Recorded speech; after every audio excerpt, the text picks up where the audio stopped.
우리 하나님의 말씀은 열왕기상 15장 9절부터 16절까지를 보겠습니다. 열왕기상 15장 9절부터 16절까지입니다.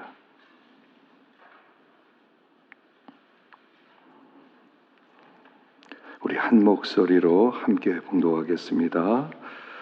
이스라엘의 여로보암 왕 제20년에 아사가 유다 왕이 되어 예루살렘에서 41년 동안 다스리니라. 그의 어머니 이름은 마아가라 아비살롬의 딸이더라. 아사가 그의 조상 다윗같이 여호와 보시기에 정직하게 행하여 남색한 자를 그 땅에서 쫓아내고 그의 조상들이 지은 모든 우상을 없애고 또 그의 어머니 마아가가 혐오스러운 아세라상을 만들었으므로 태후의 위를 패하고 그 우상을 찍어 기드론 시냇가에서 불살랐으나 다만 산당은 없애지 아니하니라. 그러나 아사의 마음이 일평생 여호와 앞에 온전하였으며 그가 그의 아버지가 성별한 것과 자기가 성별한 것을 여호와의 성전에 받들어 드렸으니 곧 은과 금과 그릇들이더라. 아사와 이스라엘의 왕 바아사 사이에 일생 동안 전쟁이 있으니라. 아멘. 할렐루야. 새벽에 기도하시고 또 오늘 저녁에 나오셨는데 오늘 저녁에도 하나님의 은혜가 넘치고 또 하나님의 말씀을 또 받을 수 있는 복된 저녁 되기를 축원합니다. 우리가 하나님께 예배를 드린다 그럴 때는요, 최고의 예배를 드린다는 마음이 있어야 돼요. 최고. 찬송을 부를 때도요, 이 찬송을 이전에 불러보지 못했던 마음으로 최고의 찬양을 올려드린다. 그냥 불러보는 게 아니에요. 불러보는 게 아니고 정말 하나님 앞에 이렇게 영광을 돌린다. 진지하게 찬양을 하나님께 드리는 거지 내가 뭐 느끼기 위해서 드리는 게 아니에요. 그래서 요즘은 찬양도 막 내가 뭐 알고 내가 좀 기뻐하고 나를 즐겁게 하는 그런 찬양을 좀 많이 하는 경향이 좀 있어요. 항상 그렇다는 건 아니지만 근데 찬양은 하나님께 올려드리는 거예요. 그래서 우리가 진지하게 하나님 앞에 찬양으로 영광을 돌릴 때 하나님이 그 찬양 가운데 임재하시는 것을 체험할 때가 많이 있게 될 것입니다. 자, 오늘 여기 보면 이제 르호보암이 죽은 다음에 아비암이라고 하는 아들이 왕이 되었습니다. 그리고 그 아비암은 한 2년 정도 왕 위에 있다가 하나님이 너무 악해서 그냥 데려가 버리셨어요.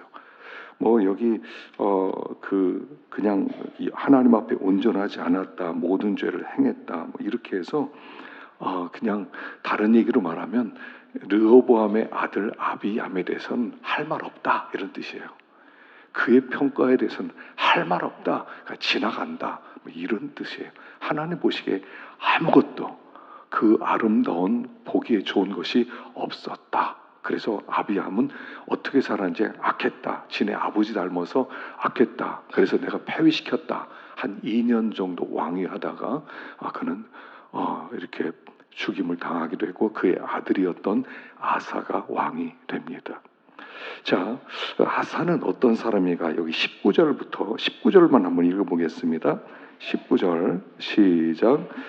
나와 당신 사이에 약조가 있고 내 아버지와 당신의 아버지 사이에도 있었느니라. 내가 당신에게 예물을 보냈으니 와서 이스라엘의 왕 바아사와 세운 약조를 깨뜨려서 그가 나를 떠나게 하라. 이 아사 왕은 굉장히 훌륭한 왕이었습니다. 41년 동안 왕 위에 있었는데 유다 왕 중에서는 정말 선한 왕이었고 정말 하나님의 마음을 기쁘시게 드렸던 그런 왕입니다. 그래서 여기 어느 정도였냐면 우상을 제거를 하고 그리고 이렇게 남색하는 그런 사람들을 또 다 이렇게 동성연애자들이죠. 그 당시에 동성연애자들을 다 쫓아내고 그리고 나라를 정결케 했습니다. 근데 자기 엄마가 성 안에다가 아세라상을 세웠어요. 왕은 우상을 없앤다.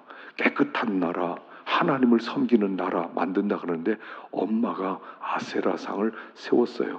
그러니까 이 아사 왕이 어떻게 했냐면 어머니에게 어머니 당신은 태우의 자격이 없습니다. 내려가세요 하고 태우의 위를 패버려요. 그리고 아세라상을 기드론 골짜기에서 다 태워버리게 됩니다. 그만큼 믿음으로 살려고 애를 썼던 사람. 아니 그래도 엄마가 잘못했으면 엄마 이러면 어머니 이러면 안 되시죠. 다시는 하지 마세요. 그리고 태우의 위를 그냥 둘만 하지 않아요. 태우의 위를 폐위시켜버려요. 궁 바깥에 나가 살게 만들어요. 어머니는 이 성 안에서 살 자격이 없습니다. 얼마나 마음에 열심히 있었으면 이렇게까지 했겠습니까? 하나님을 굉장히 기쁘시겠어요. 그랬는데 구스 나라에서 100만 명을 일으키고 전쟁을 유다를 치기 위해서 옵니다. 그때 이 아사 왕이 하나님께 기도하죠. 하나님, 강한 자와 약한 자 사이에 도와줄 일은 하나님밖에 없습니다. 우리를 도와주십시오. 그랬을 때 하나님께서 그 100만 명의 구스 군대를 이기게 만드는 엄청난 역사가 있게 됩니다. 그리고 나서 36년 되었을 때, 왕 위에 오른 지 36년 되었을 때 북이스라엘의 바사 왕이 또 침공을 하는 거예요. 그러니까 그럼 또 어떻게 해야 되겠습니까? 하나님 우리를 도와주십시오 해야 되는데 이거 안 되겠다. 그래서 그 수리아 아람 군대에 사람을 보냅니다. 많은 금을 보내고 많은 보배를 보냅니다. 우리를 좀 도와주십시오. 옛날부터 우리 좀 도와주지 않았습니까? 그러니까 알았다. 그래서 베나닷이라고 하는 아람 군대가 와서 도와줘서 바사를 물리치게 됩니다.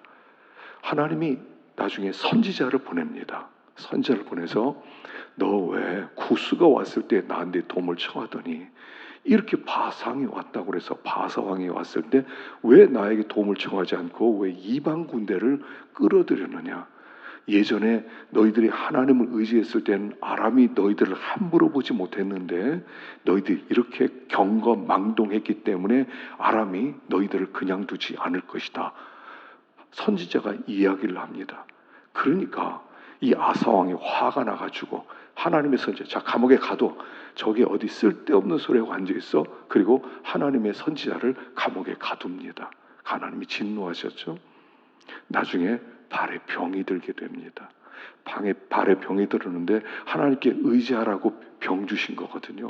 너 이제 얼마 안 남았으니까 40년, 39년에서 40년 사이에 발에 병이 들었어요.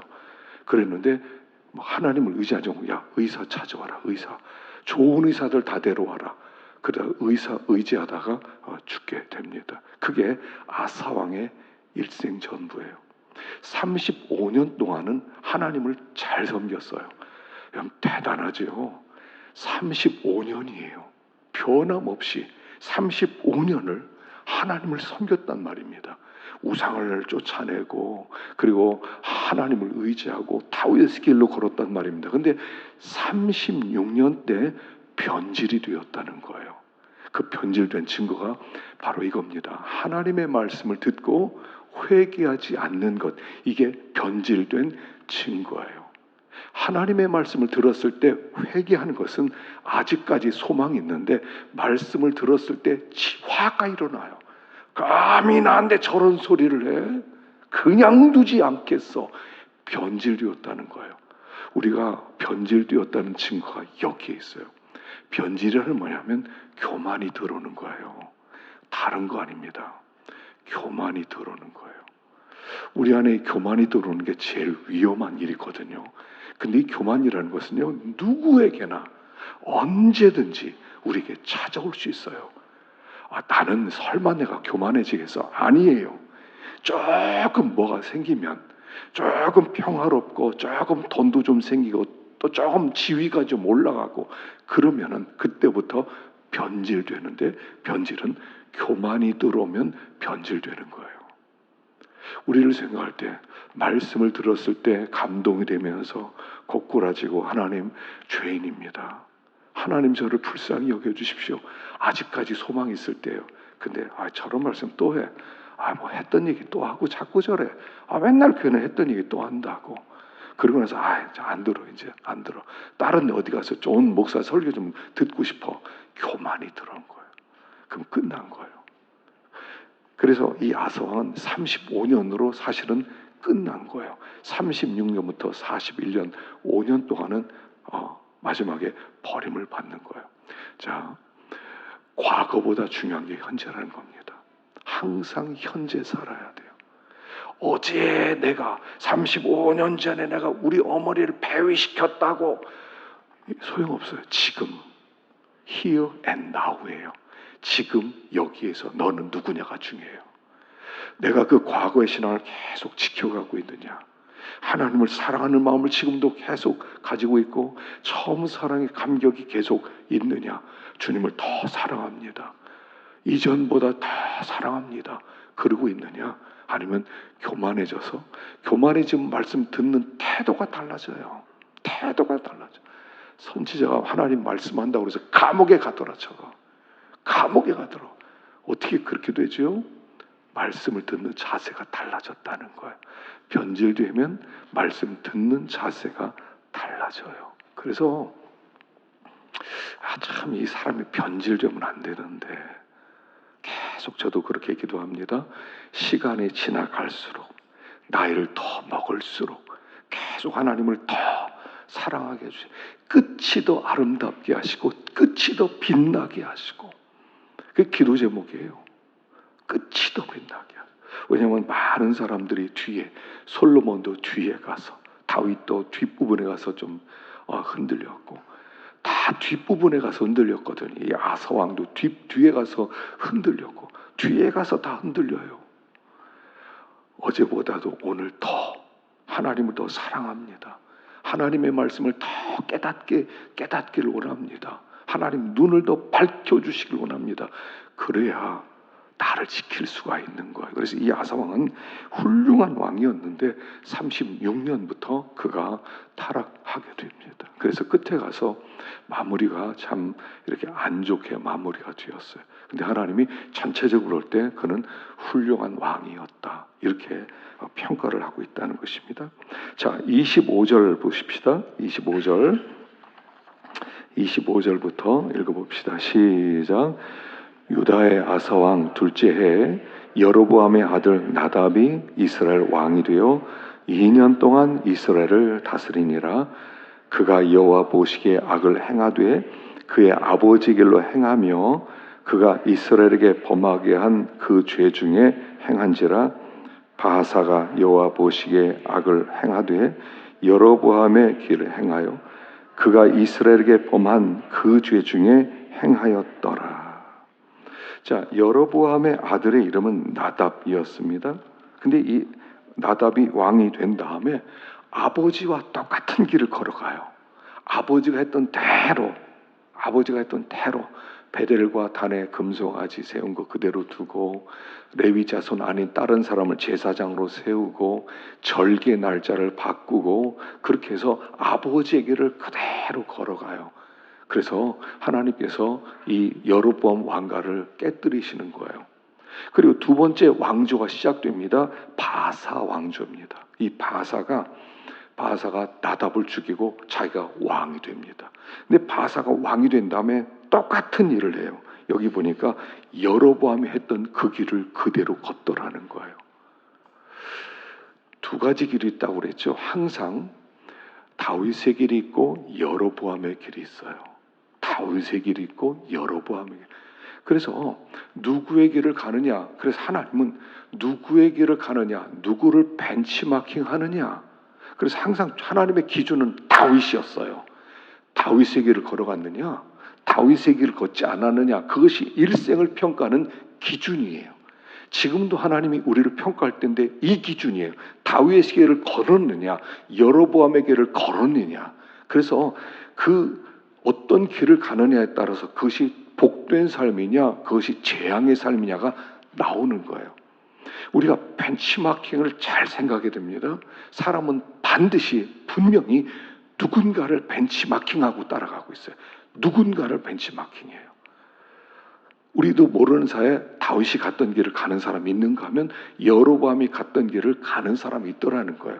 근데 결론은 뭐냐면 다윗의 길을 가면 다윗의 결론의 축복을 받고 여로보암의 길을 가면 여로보암의 결론의 재앙을 받게 돼 있어요. 우리의 미래는 누구의 길을 따라가느냐에 따라서 미래가 결정돼 있다는 얘기예요. 내가 열심히 잘해봐야지. 아니, 인생 열심히 잘해보지 않고 싶은 사람 있으세요?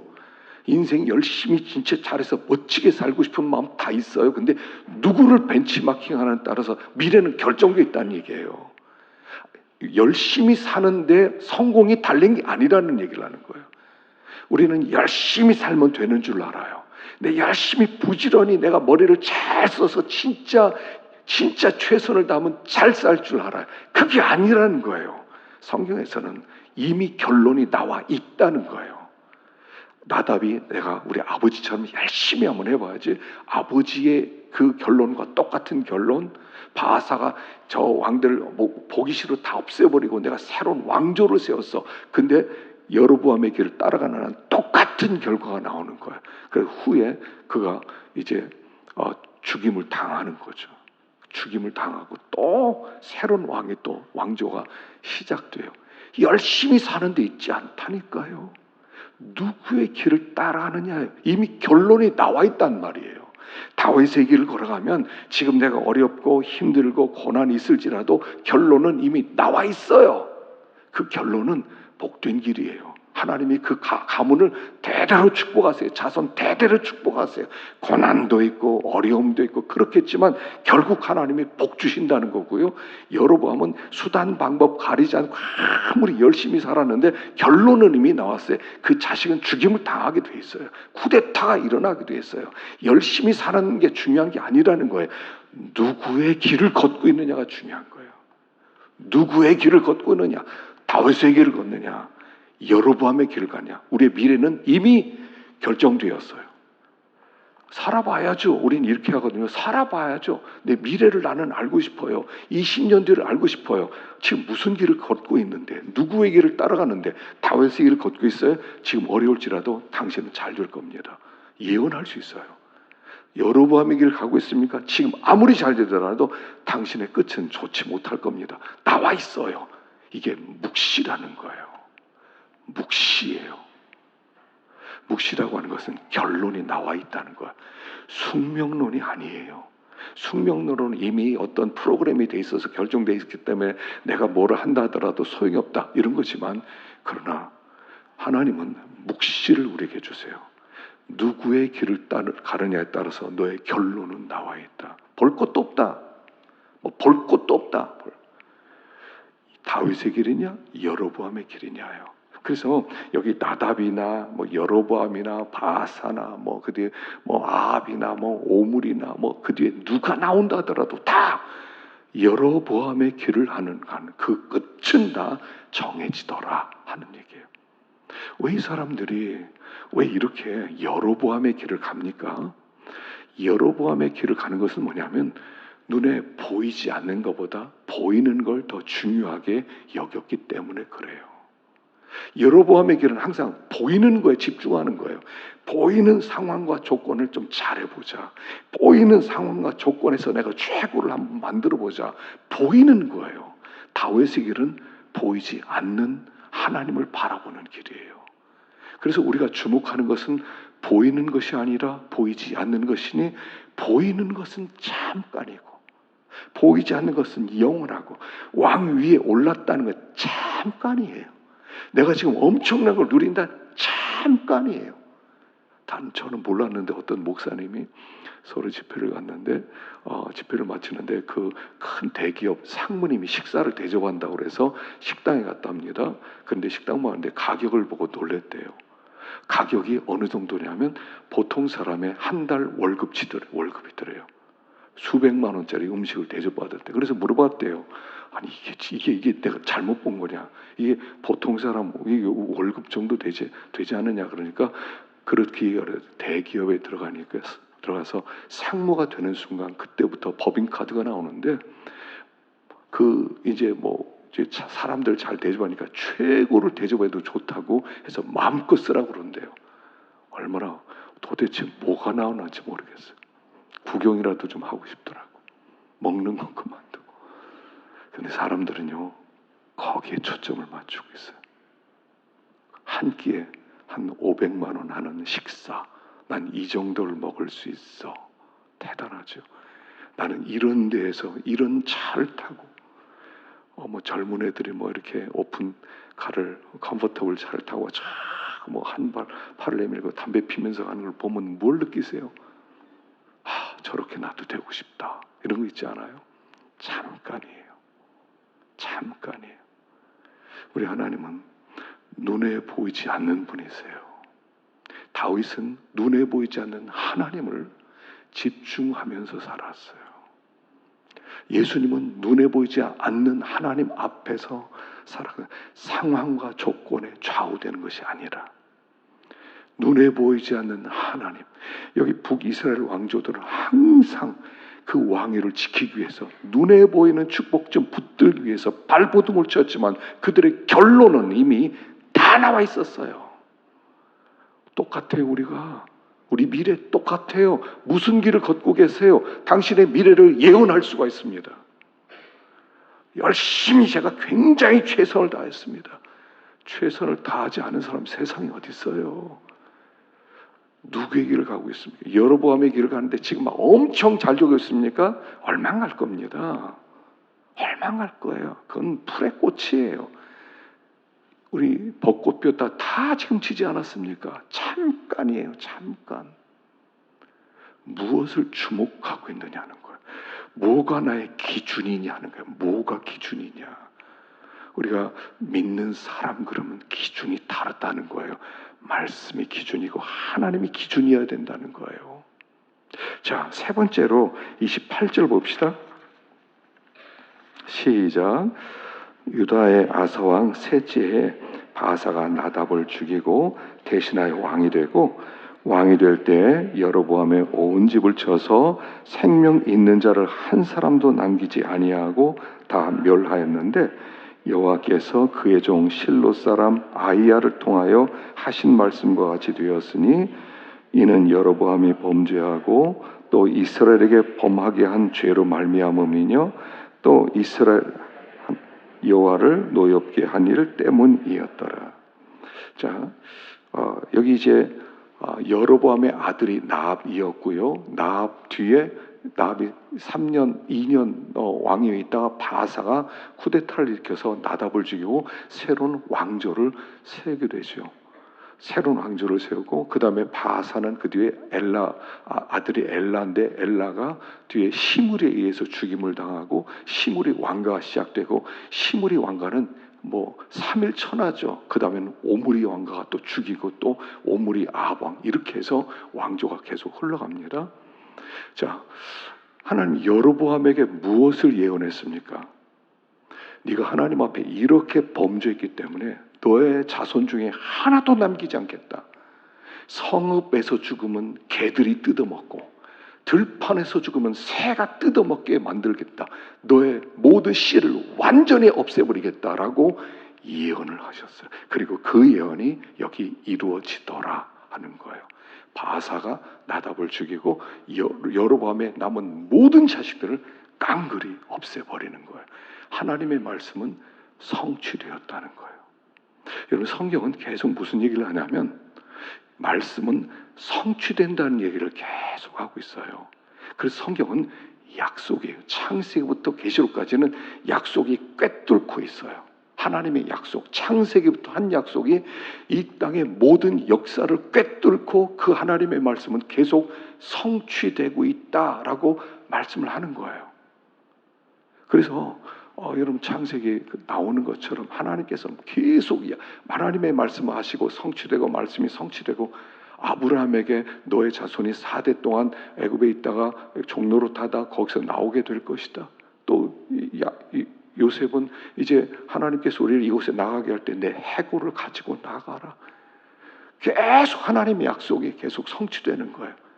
여리고 성을 무너뜨린 다음에 누구든지 이 성을 세우는 자는 기초를 세울 때 큰아들을 잃을 것이고 문을 세울 때 막내를 잃을 것이다. 히엘이라는 사람이 그대로 성취가 되고 다 성취되는 거예요. 성경은 예언이고 예언이 그 성취예요. 약속과 성취. 그래서 promise and fulfillment. 약속과 성취. 그게 성경 내용이에요. 하나님의 말씀은 이 세상의 상황이 어떠하더라도 하나님의 전능하신 말씀은 반드시 이루어진다라는 얘기예요. 그래서 우리의 삶은 뭐냐면 말씀을 붙든 약속을 붙든 삶이죠. 신앙은 뭐냐면 하나님을 믿는다는 것은 하나님의 말씀을 믿고 하나님의 약속을 믿는다는 거예요. 근데 우리는 살아갈 때 어떻게 살아갑니까? 이 땅에 각자 상황과 조건이 있어요. 내 상황, 내 조건. 그래서 우리는 항상 그 상황과 조건에 매여 살아요. 이 상황을 어떻게 하면 유리하게 만들지? 이 상황을 어떻게 잘 통과하지? 이 상황을 통해서 어떻게 내가 이런 왕위를 유지하지? 이런 축복을 유지하지? 상황과 조건에 우리는 지배를 받는단 말이에요. 근데 하나님의 말씀은 이 상황과 조건을 뚫고 들어오신단 말이에요. 우리 하나님은 전능하시고 선하세요. 상황과 조건이 내 인생을 끌고 가는 것처럼 보이지만 상황과 조건이 내 인생을 끌고 가는 게 아니더란 말씀이에요. 그 상황과 조건 속에서 하나님의 말씀은 꿰뚫어 나가고 있는 거예요. 그러니까 우리는 상황과 조건에 매여서 이 상황에서 어떻게 잘하지? 이 상황에 나한테 유리한 상황이니까 기뻐하고 불리한 상황이니까 막 슬퍼 이렇게 생각하는 거 아니에요. 하나님의 말씀은 상황과 조건을 꿰뚫고 들어가요. 그런데 그 상황과 조건은 항상 우리에게 불리한 조건일 때가 많더라는 거예요. 예수님의 십자가는 뭡니까? 상황과 조건으로 보면 예수님이 이제 붙잡히게 돼 있어요. 이제 고문을 당하고 위협을 당하고 매를 맞고 그 상황과 조건 아래서 어떻게 내가 이 상황과 조건을 피하지? 어떻게 하면 내가 고난 안 당하지? 어떻게 하면 내가 죽지 않지? 예수님 그렇게 생각하지 않았어요. 이 상황과 조건을 하나님의 말씀을 꿰뚫고 지나간다고 믿었어요. 하나님의 섭리를 믿었어요. 하나님의 섭리를 믿기 때문에 우리는 상황과 조건에 매여 사는 사람이 아니라는 거예요. 하나님, 이 상황 좀 잘 좀 어떻게 만들어 주세요. 이 상황에서 좀 유익되게 해주세요. 우리는 그렇게 기도하는 사람이 아니라는 거예요. 하나님, 이 상황과 조건 속에서 하나님의 말씀은 성취될 것입니다. 우리 하나님 전능하시거든요. 하나님은 선하세요. 선한 하나님이에요. 그래서 하나님의 선하신 말씀은 반드시 성취되게 돼 있어요. 근데 방해하는 상황과 조건들이 우리에게 너무 많이 찾아온단 말이에요. 그러니까 막 이 상황과 조건 속에서 어떻게 나에게 유익하게 만들고 이 상황을 잘 이용해서 내가 더 성공하고 생각하는데 그렇게 성공되어지는 게 아니라는 얘기예요. 상황과 조건이 있을지라도 하나님의 말씀은 뚫고 들어가서 하나님의 말씀을 성취시킨단 말이에요. 그래서 그 말씀을 붙든 사람, 그 말씀을 타고 지나가는 사람이 상황과 조건에 매이지 않고 하나님의 약속의 성취함을 받아서 복된 삶을 살아간다. 이게 성경의 내용이에요. 종교란 무엇입니까? 종교는 뭐냐면 신에게 내 상황과 조건을 바꿔달라고 기도하는 거예요. 하나님 상황과 조건 좀 바꿔주세요. 신이여 상황과 조건을 바꿔서 나에게 유익하게 좀 만들어주세요. 그래야 하나님 살아있는 것 아닙니까? 이렇게 부르짖는 게 종교고 그게 기복신앙이에요. 우리는 약속을 믿어요. 예수님은 부활을 믿어요. 그러니까 상황과 조건이 어떠하더라도 이 고난이 어떠하더라도 나는 부활할 거다. 항상 십자가를 얘기하면서 부활을 말씀하지 않습니까? 예수님은 끝까지 말씀을 붙들어요. 나를 방해하는 상황과 조건이 아무리 내 앞을 가로막는다 하더라도 하나님의 약속을 가로막을 것은 없다. 없다. 하나님의 말씀은 이루어진다. 그러니까 그 상황과 조건에 막 굴복하고 그 상황과 조건에서 하나님을 버리고 상황과 조건에서 하나님 잠깐 기다렸어요. 이 상황과 조건 바꿔놓고 그때 올게요. 이러는 게 아니라 그 상황과 조건이 어떠하더라도 말씀을 붙들고 그 상황과 조건을 뚫고 지나가는 거예요. 그게 복된 삶이다 하는 거예요. 그 말씀이 성취된다 하는 뜻이란 말이에요. 그럼 너무 세상의 상황과 조건에 매이지 말라는 겁니다. 지금 상황이 이런데, 조건이 이런데, 여기서 어떻게 내가 살아나지? 어떻게 이걸 좀 잘 되지? 어떻게 하면 내가 여기서 성공하지? 그렇게 걱정하지 말라는 거예요. 그 상황과 조건 속에서 말씀을 붙들고 가라는 거예요. 하나님의 말씀을 믿습니다. 주의 재림을 믿습니다. 믿음으로 사는 자마다 하나님의 도우심을 믿습니다. 여호와 하나님의 일에, 여호와 일에는 뭐냐면 상황과 조건 속에서 하나님이 예비하신 축복이 있다는 거예요. 상황과 조건을 뛰어넘는 하나님의 계획이 있다는 거예요. 하나님의 축복이 있다는 거예요. 그래서 여호와 일의 하나님, 섭리 하나님이라는 뜻이에요. 우리의 미래를 하나님이 준비해 놓으셨고, 우리에게 주실 축복을 약속해 놓으셨고, 믿음으로 살기만 하면, 하나님 말씀대로 살기만 하면, 상황과 조건에서 말씀을 버려야 돼. 꼭 그저 버리는 게 아니라 그 상황과 조건 속에서 말씀을 붙들고 그걸 돌파해 나가는 거예요. 그럼 거기에 준비해 놓으신 여호와 일의 하나님, 상상할 수 없는 하나님이, 섭리의 하나님, 축복의 하나님을 만나게 된다는 거예요. 그게 말씀이 성취된다는 뜻이에요. 그래서 상황이 어떠하더라도 여러분, 우리한테 유익한 상황이 어디 있어요? 우리는 고난을 통과합니다. 마귀의 악도 통과합니다. 그러나 그 속에서 거기에 우리는 굴하거나 넘어지지 않습니다. 하나님이 우리와 함께하는 한. 그래서요, 말씀을 붙든 사람은 항상 감사하고 믿음으로 돌파해 나가는 거예요. 난 잘 모릅니다. 난 믿음으로 살아갑니다. 하나님 앞에 예배하고 하나님 앞에 경배합니다. 하나님 기도합니다. 나는. 그리고 나가는 거예요. 그 상황하고 조건이 절대로 우리를 멸망시키지 못해요. 원수가 절대로 우리를 엄몰하지 못해요. 이 세상이 절대로 우리를 숨막히게, 실패하게 만들지는 못해요. 약속이 성취되는 중이니까. 그래서 너무 걱정하지 마세요. 어떡하지? 뭐 어떻게 해요? 말씀 붙들고 믿음으로 살아야지. 하나님밖에 없습니다. 하나님 힘 주세요. 하나님 이기게 해주세요. 하고 나서 나가다 보면 상상할 수 없는 하나님의 도우심이, 그때부터 하나님이 나의 하나님이 되기 시작해요. 하나님의 말씀을 붙드는 순간 하나님이 나의 하나님이 되기 시작해요. 나의 하나님. 이제까지는 나의 하나님 그러지만 나의 하나님이 나를 위해 역사하지를 않은 것 같아요. 그런 하나님을 붙드는 순간 나의 하나님. 다윗이 하나님을 나의 하나님이라고 고백하지 않습니까? 나의 하나님.